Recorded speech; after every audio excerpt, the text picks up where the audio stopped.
So as the hadith it says, if it's the hadith 44, the hadith 44 now. الحديث الرابع والأربعون وهو الحديث الثاني من الزيادة الرجبية. It is the second hadith, additional hadith of Imam Rajab Al Hanbali. Now, so we take in the hadith 44. عن عائشة رضي الله تعالى عنها عن النبي صلى الله عليه وسلم قال الرضاعة تحرم ما تحرم الولادة خرجه البخاري ومسلم. Now, in this narration here is the 44th hadith. It's the second hadith from the additionals of Ibn Rajab Al Hanbali. He says, the Messenger sallallahu alayhi, the authority of Aisha, she said, the Messenger of Allah sallallahu alayhi wasallam said, الرضاعة تحرم ما تحرم الولادة خرجه البخاري ومسلم. Now, meaning that breastfeeding from the same mother. Now, breastfeeding from the same mother, of course, all things that birth from the same mother makes impermissible. Meaning of relationship, someone becomes your mahram. Mean a child breastfeeds from a mother and that child becomes the mahram. Now we're talking of the maharim. خرجه البخاري ومسلم. Now this is talking of the relationship of a child towards a mother that gives him milk. Now that's what it's talking about, and they become the mahram. So this hadith, it covers the people who are the mahram for you, considered close family members for you. They are considered the people that are close to you. When a man can be secluded for a woman, where she does not have to wear the hijab around him, she doesn't have to cover in his presence. Now, like for example, the mother to the son, the brother to the sister, things like that. Now, they can also be your wali, for you to travel with, etc. So this hadith is talking about of the maharim, the people who are haram for you, for a person to marry, which is very, very important for our times today. Knowing who are the maharim. Now, so inshallah ta'ala we'll mention a few points, maybe 7, 8, 10, depends on what time gives us bi'idhnillahi ta'ala. So the first thing we should know, al-mahramiyya. Now, what does it mean? Now, it means someone being close, someone being a close member to you. Now, so when it comes to al-mahramiyya, there are three causes, there are three ways they become a cause, they become a mahram. There is three ways, basic reasons, we can say, three basic reasons that a person becomes a mahram for you. Now, number one is an-nasab. An-nasab is lineage, by way of lineage. Now, a father to the daughter, wife, husband, hakada, mother, son, brother, sister. Now, number two is al-musahara, nikah, aqdul nikah, meaning marital relationships, wives, spouses, things like that. That's the second way of how maharim come from, where they can say they can come from, the causes of it. Now, and number three is the one we're speaking about today, al-rada'ah. Al-rada'ah is breastfeeding, by way of breastfeeding. So number one is lineage and nasab. And number two, it is al-aqd al-musahara, which is marital relationships. And number three is al-rada'ah. This is vital as in who she needs or who the sister needs to be around, or she can wear hijab around, hakada, things like that. So what can be said now in these few points now? And this narration, walillah alhamd, as the Ibn Rajab Al Hanbali says, خرجه البخاري ومسلم. We said that if you go back to the hadiths, the narrations of Imam Abu Zakaria, with Imam Nawawi, you find him saying رواه مسلم. He won't say خرجه, he won't say خرجه, as he'll say أخرجه Imam Bukhari or Muslim. As Ibn Rajab, he says خرجه, and this is distinction between the two. Ibn Rajab says خرجه, it's same meaning, that's what it means. So the first thing we take in this hadith is the language of the hadith. The Arabic words which are important. Now you see it says al-rada'a. Al-rada'a, and we find the important words is al-rada'a. And first that is breastfeeding. And we said to harimu, it makes impermissible. What wilada makes impermissible. Wilada means what birth, normal birth makes impermissible. So the first word we get here is al-rada'a, breastfeeding.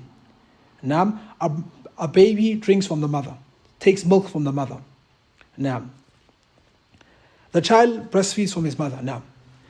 The woman, whether she is a mother, وهكذا, she is the murdi'a, whether she is the mother, the biological mother, or she is the mother that just breastfeeding the baby, they are murdi'a. They are a person who's giving the milk.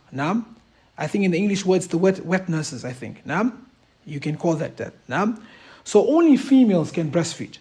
So it's this word al-rada returns back to them.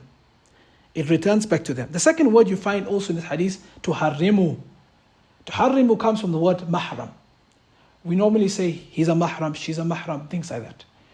If you remember on Tuesday, we did this book of Salah, and we spoke about the issue of tahrim. We said that takbirat al-ihram. So what did we say? Takbirat al-tahrim. We said that we mentioned the hadith of Ali. We said Ali bin Abi Talib, he said the first takbir is called takbirat al-ihram. Meaning that when you say Allahu Akbar, everything that you do after, there's certain things that when you do it, it's haram to do. It's haram to establish it whilst you're in the salah. For example, speaking, eating, so that becomes haram. That's why it's called takbirat al-ihram. Also when you go for umrah or hajj, you're wearing the ihram. So there's certain things in that particular time that you are not allowed to do. It becomes haram for you to do. So that's why that word comes from haram, muharram. So same thing when talking about mahram, meaning that not like they're haram, like people sometimes will misunderstand, but meaning that they're haram for you to marry. They're haram for the man to marry. So same thing, muharram is also from that same word. The same word of takbir al-ihram, and also the same word of the ihram when people take the hajj or take the umrah. So when they say haramu, when some of the Arabic speakers will say, that person is haram for you. I mean the person, you cannot marry that person. So and so becomes haram for you. And by way of this, we mentioned in 3 causes. We said number 1 is a nasab, lineage. Number 2 is musahara, which is a nikah. People coming to get married and they create that. And number 3 was, we said, is the one we're speaking about rada'a, by way of breastfeeding. So these are the ways of how maharim come from, where they come from. They come muharramat, it makes relationships to become haram. Now, that's how it's translated directly or literally from the Arabic language. Now, as we mentioned, ihram. Now, al-rada, we said, when we talk of rada, breastfeeding itself, when the scholars of Sunnah, the best position is, when it comes to rada, when it comes to breastfeeding, what is the ruling here? Now, what does it mean? Now, it says, massu saghirin labanin min adniyatin fi muddati khams marratin.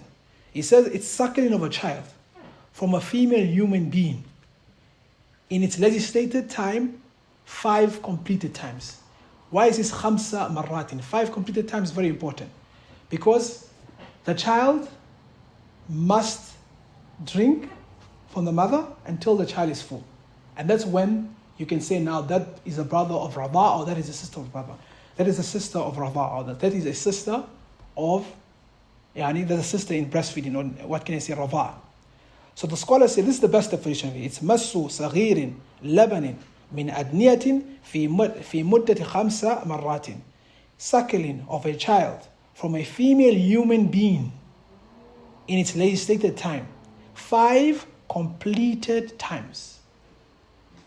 5 completed times. It's very important to know this definition because that's how the rule is now. That's where the difference of opinion comes from there now.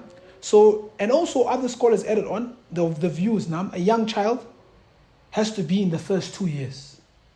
Has to be in the first 2 years of life. Now, other people came and they said the child needs to be in the first 30 months of life. That's the second group of scholars. Remember, this is important because the child takes the milk and the child becomes a mahram. Or the child, it's a very important thing. People should know this. Now, 30 months. Number 3, the third opinion was the opinion of Zahiriyah. Now, and they said any time of a person's life. It's very awkward when you think about it, but that's what they believed. Min adniyatin. So the first opinion, first position of scholars was a child must be in the first 2 years of his life. A child is born today, we count 2 years from today. So if that child goes to take milk from another sister, another lady, and that particular time, that lady becomes also the mother in breastfeeding, meaning the araba, it becomes muharram, it becomes the mahram to her. Now, so the second opinion they said the first 30 months. And the third opinion, which is the Zahiriyah, they said that any time of a person's life. So meaning that min adniyatin meaning that they have to drink from the mother. Now some people differ. It could also, the mother could just dispatch milk into a bottle, and that also would be part of breastfeeding now.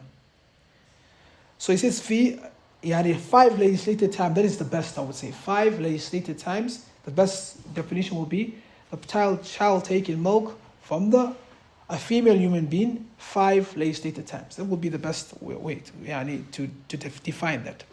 5 complete breastfeedings. Now.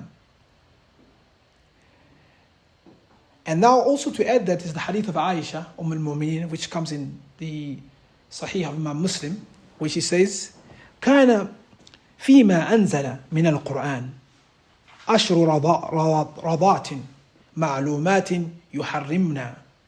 He says that from what was revealed in the Quran, before this, was 10 complete feedings that causes the mahram relationship. 10 complete feedings that causes the mahram relationship. So now this differs to the definition I gave you just now. But this, and then she says, ثُمَّ نُسِخْنَا بِخَمْسٍ مَعْلُومَاتٍ. Then she says, after that, it was abrogated, meaning that ruling was lifted. It was lifted. 2, and it was put, abrogated by 5 to 5 times.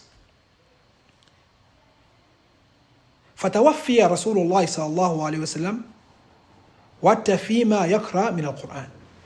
She said that the Messenger sallallahu alaihi wasallam passed away whilst we used to read that, while some people used to read that from the Quran.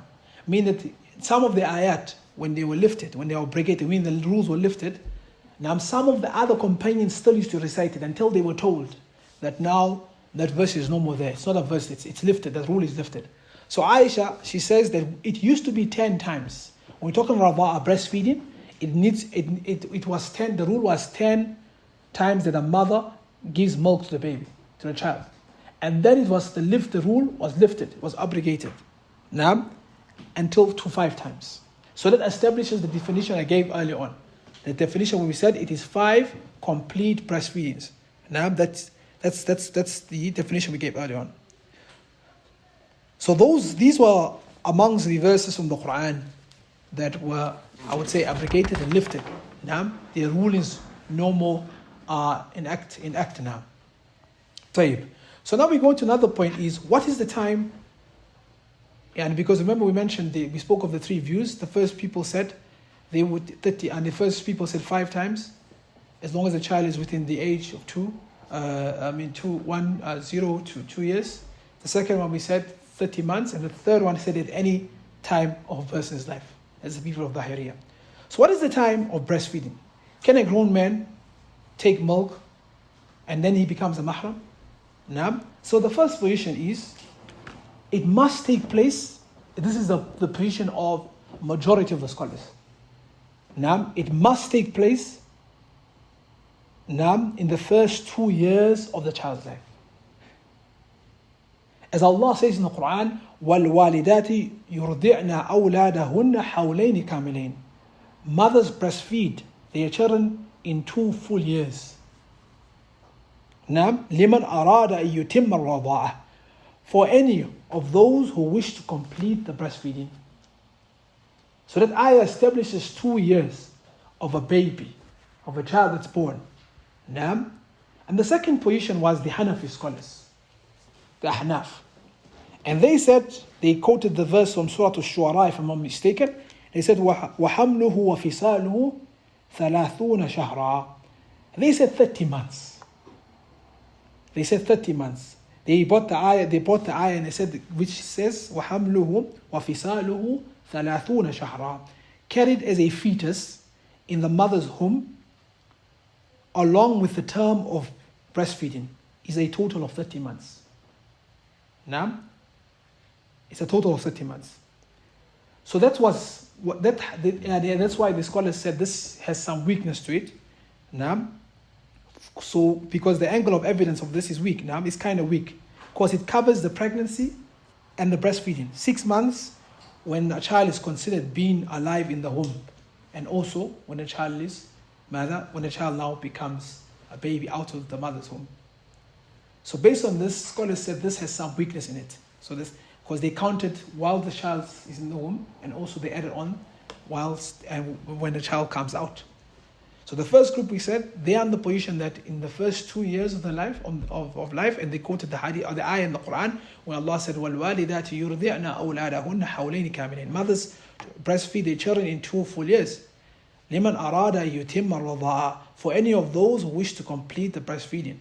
Now, Surah Al-Baqarah, I think verse 33 if I'm not mistaken. No. And the Ahnaf, they were on the opinion, they said 30 months. They said 30 months. And we mentioned that because they also calculate the months that a child becomes a fetus in the womb of the mother. And then along with 2 full years of breastfeeding, then it becomes 30 months. While it is true, the child could be in the womb, and the mother has milk. She has milk while the child his mother is in the womb. Allahu Ta'ala Alam. And the third position, which is the Ahlul Dhahiriyah, which is the one we're speaking about now. That comes Sahih Muslim. جاءت Salma, the hadith of Salma, bint Suhail, the daughter of Suhail. She came, Ya Rasulullah, she said, O Messenger of Allah, إني أرى في وجه أبي حذيفة من دخول سالم وهو مولاه. She says that I witnessed something in the face of Abi Hudhayfa. Abi Hudhayfa is a husband. From when Salim enters into our boat.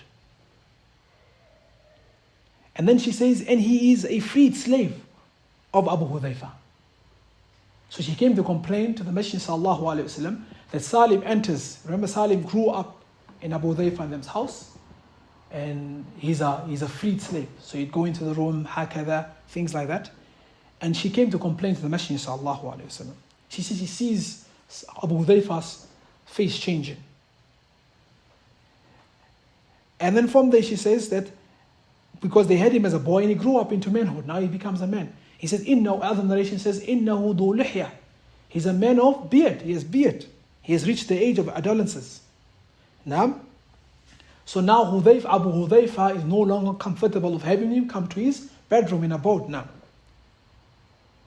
From the Messenger sallallahu alaihi wasallam he said, Ardhihi. He said, then breastfeed him. He said, then give him milk. So everyone, like it's something it's obviously a grown man taking breastfeed milk. And then from there he said, فَتَبَسَّمَ. The Messenger sallallahu alayhi wa sallam then smiled and he said, كَدْ عَلِمْتُ. He said, I know about this. He smiled, he said, أَنْهُ رَجُلٌ كَبِيرٌ. I know that he's a grown man. I have known that he's a grown man. Then he says, then he says, أَنَّ سَالِمٌ قَدْ بَلَغَ. Other narration says, أَنَّ سَالِمٌ قَدْ بَلَغَ مَا يُبْلُغَ الرِّجَالِ وَأَكَلُوا مَا أَكَلُوا. That Salim, he has reached the age of adolescence. He has reached the age of how he knows what the grown people do. And he thinks like how the grown people think.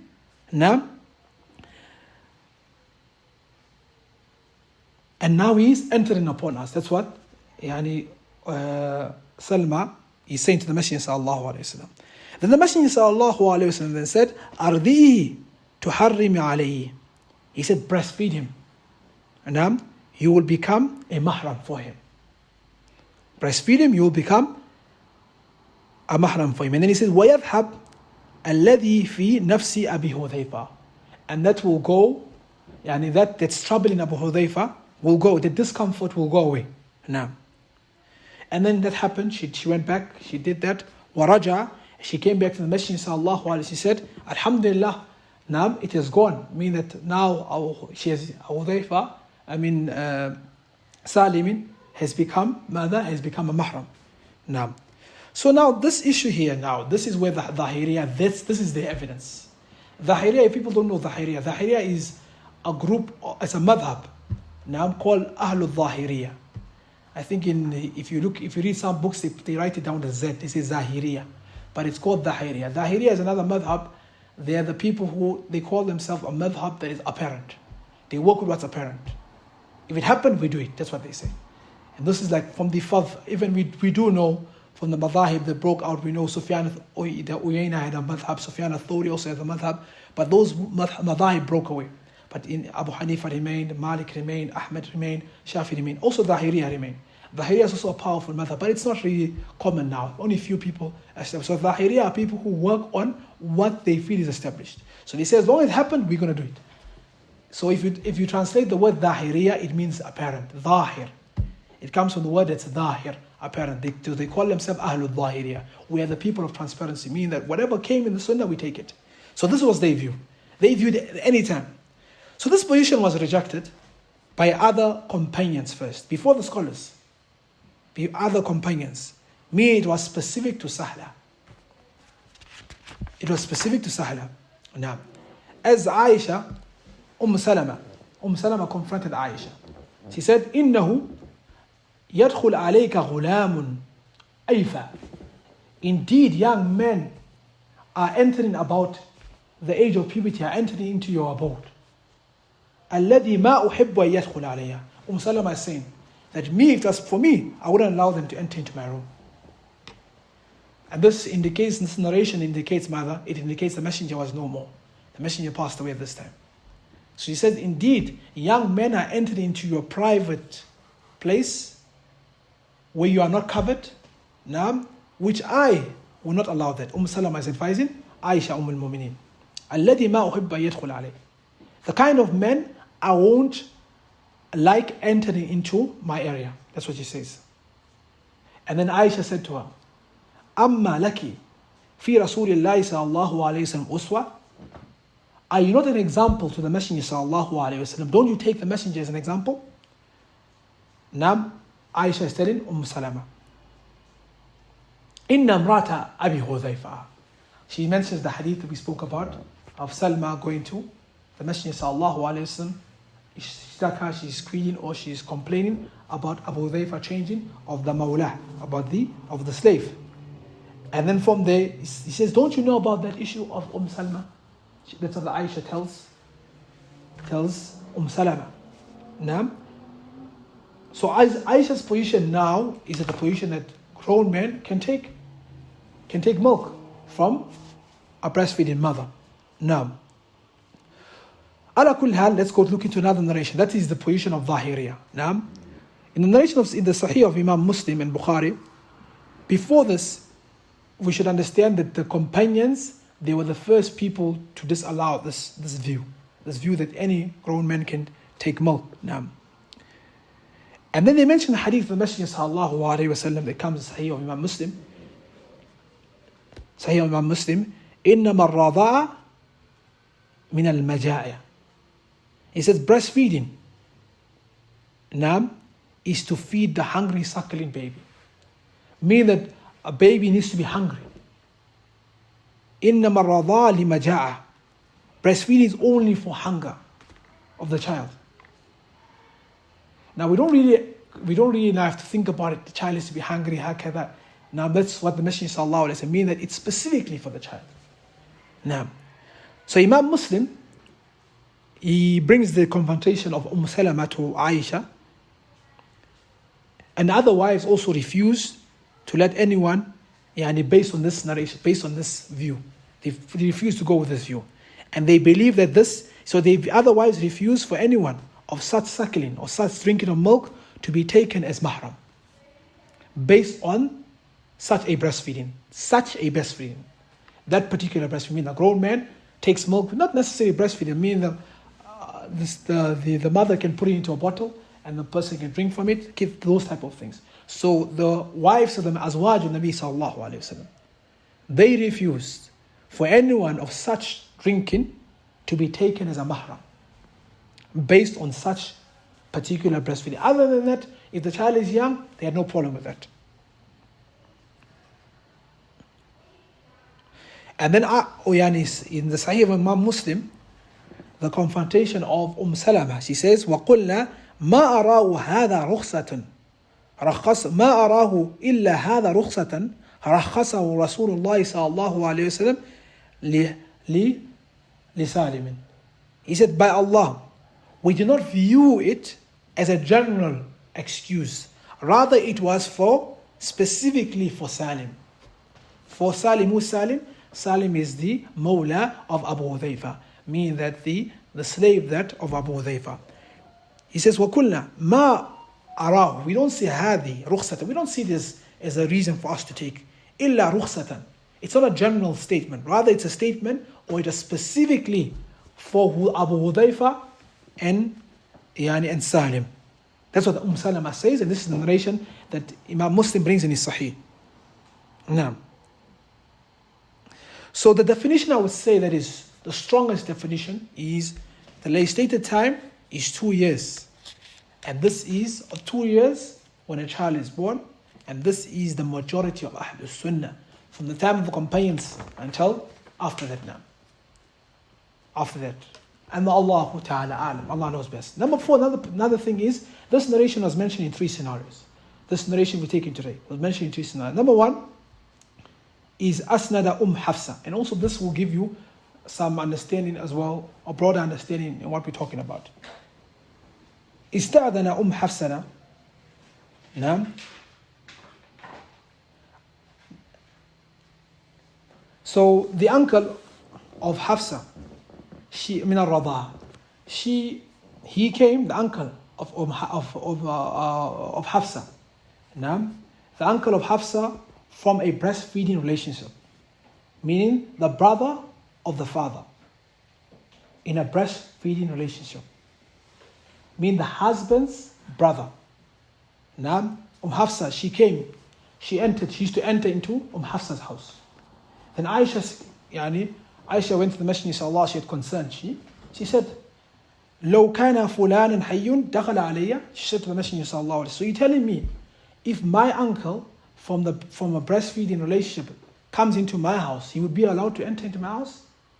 And the Messenger sallallahu alayhi wasallam said, so she said fulan, she mentioned fulan. If so and so was alive, example, she gave an example, had to come in my space, now, an uncle of hers from a breastfeeding relationship, now, and the Messenger sallallahu alayhi wasallam said, قال نعم إن الرضاعة. He mentioned the statement, this hadith we take it today. إن الرضاعة تحرم ما حرم الولادة. Breastfeeding creates mahram relationships, just like lineage creates it. The narration is Sahih Bukhari wa Musliman. Now, also another wording where this narration came is the narration of Ibn Abbas. Ibn Abbas went to the Messenger sallallahu alaihi wasallam. He said, "Ala tatazawwaj bint Hamza." He said, "O Messenger of Allah, why don't you get married to the daughter of Hamza?" Who is Hamza? The uncle of the Messenger sallallahu alaihi wasallam, meaning his cousin.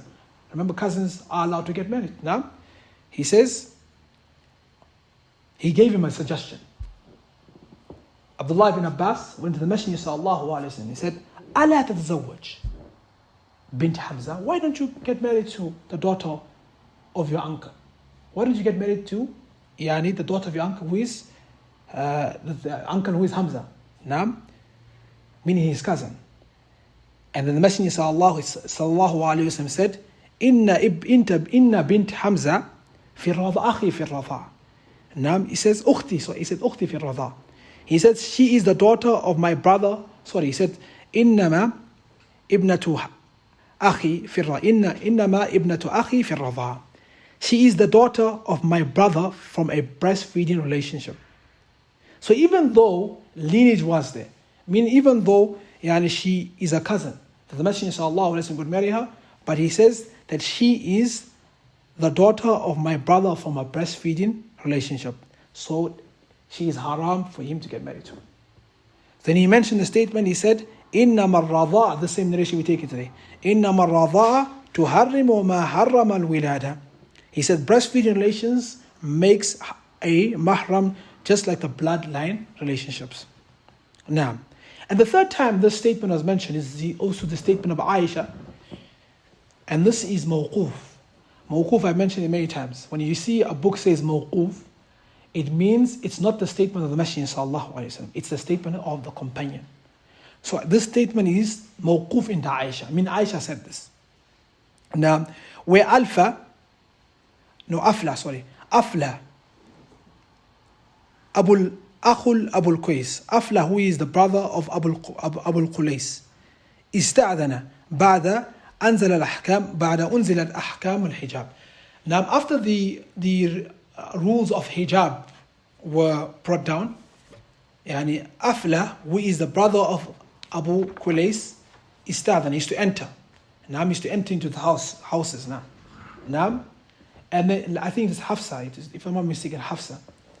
And then from there he said, she complained to the Messenger sallallahu alaihi wasallam. Because remember the verses of hijab just came in, and now Aisha, she's protecting herself. She says, Laysa huwa radhani.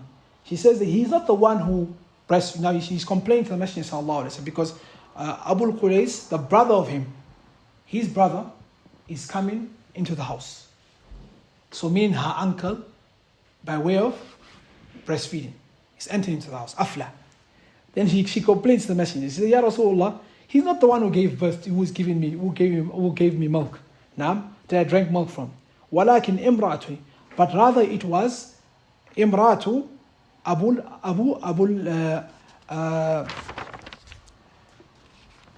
was Abu Qulais, sorry. Naam, it was the husband of Abu Qulais. This the wife of Abu Qulais. Mean Abu Qulais' wife, she drank milk from him.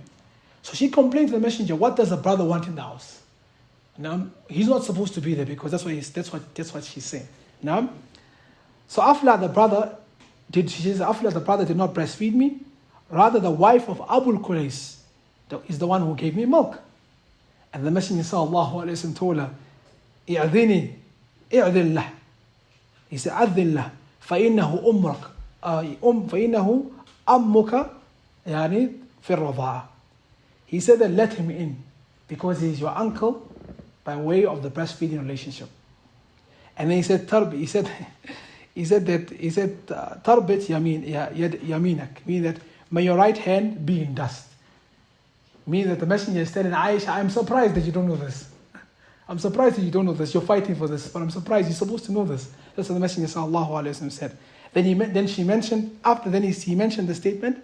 He said, حرم الرضاعة لما تحرم الولادة. He says, consider breastfeeding relationships to be what is haram on bloodline relationship. Exactly like how bloodline relationship is, people are made haram through that. Same way also when it comes to the breastfeeding relationships. Now, so we go to the next point, which is, what does a radha'a produce? What does breastfeeding produce of legal rulings? What can be done? What changes can occur after it's been established? For more information, read the book Umdatul Ahkam, very good book. Shaykh Salih Al-Fawzan has a good explanation. He speaks about it very well. Now he brings very good evidence as well. Now, so the few things that can happen, that can come from it, there are things that are allowed and things that are not allowed. The first thing is mahram. People who breastfeed from the same mother, وهكذا, they are mahram for each other. Meaning that the sister does not have to wear a hijab in front of him, things like that. Al-mahramiyya, no covering, هكذا, things like that. Number two, khalwa. Khalwa is seclusion.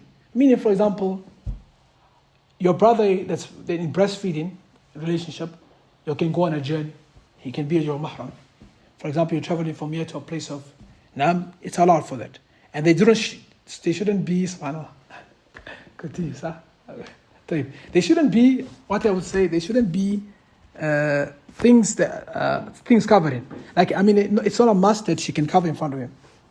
Nam. And number 3 after khalwa is I would say hijab is part of khalwa. So that would be number 3 and number 4.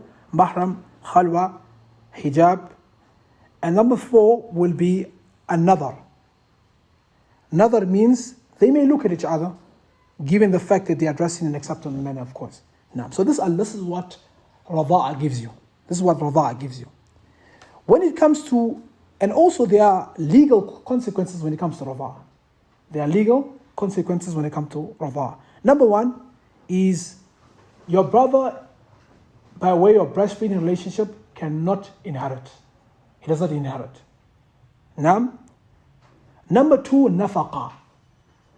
Nafaqa means no obligation of spending on these children. There's no maintenance. For example, the mother who gave milk to the particular child, the husband does not really have to spend on the child. It's not an obligation. Remember that it's an obligation for a father or mother to have maintenance over the children. But now a child that takes breastfeeding milk from mother, it's not an obligation. Naam? It's not an obligation. And another thing also is wilayatu fi nikah. Guardianship when it comes to nikah. Guardianship when it comes to nikah. A brother that is a brother of, and when it comes to breastfeeding, true breastfeeding relationship, is not allowed to be your wali in the nikah. He's not allowed to be your wali in the nikah. So these are the things that are not allowed. These are the things that are not allowed. Now, so number 1, we said the things that are allowed is mahram. Khalwa, when they become your mahram. Khalwa means that seclusion. 3, hijab, things like that can be removed. Another, number 4 is looking. The things that are illegal is that they cannot inherit. They cannot inherit. Number 2, nafaqa. There's no obligation, maintenance on them. And number 3 is a wilayat fi nikah. They cannot be the wali in nikah. Now see the difference. Wali on traveling, no problem. But wali on nikah, no, it's not part of the wali. Unless now there is no wali available now. That's a different story. That is a different story now. And also it's mentioned in the Quran. This issue of wilaya, this issue of ar-rada'a is mentioned in the Quran. Allah subhanahu wa ta'ala speaks about it in the Quran.